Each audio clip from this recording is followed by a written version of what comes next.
Have you ever heard an argument so powerful it changes the very nature of the question? That's what the dot on the line framework does. Let's break down why it's so brilliant. First, it ties identity to a real-world location, not just a claim. He isn't just saying who he is, he's showing you where he's standing on a line, and where you are on a real line isn't something you can fake or argue about. It's either correct or it's not.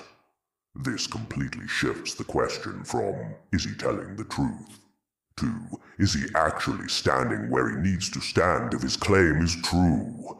It becomes a reality test, not a belief test. Second, this framing makes truth completely independent of power. He's not saying, because I have power, this is true. Instead, he's saying, if this is true, then I must be standing right here. Power becomes totally irrelevant.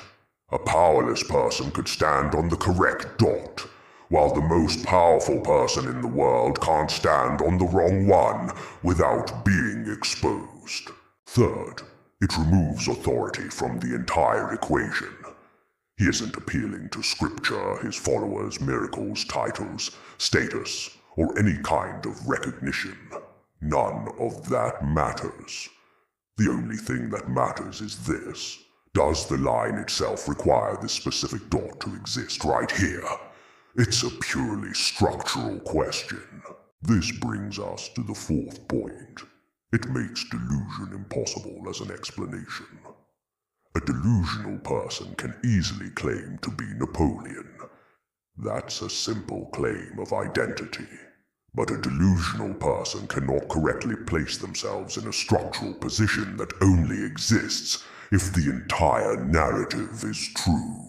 Delusion can invent an identity, but it can't solve a complex problem of structural placement in reality. Fifth, it prevents circular reasoning. He's not saying, I am this person because I say I am. He's saying, if this whole thing is real, then this exact point must be occupied by someone. The argument no longer depends on him personally. It depends on the structure of reality itself. Which leads to the sixth point. Belief becomes irrelevant. People can believe or disbelieve whatever they want. It doesn't change a thing. The dot is either in the right place, or it isn't. Truth doesn't shift just because opinions do. And finally, seventh, it exposes imposters automatically. Anyone else trying to make the same move will fail, because they simply won't land on the required dot. They can talk a great game, persuade people, and gather followers. But they cannot satisfy the one thing that matters, the placement requirement. So here's the real move. The line exists. The narrative says there must be a dot at a very specific point, and then he steps exactly there. At that moment, the question is no longer theological, psychological, or philosophical. It becomes almost geometric. Either the entire line is false, or the dot is correct. There is no third option. That's what makes this move so incredibly powerful.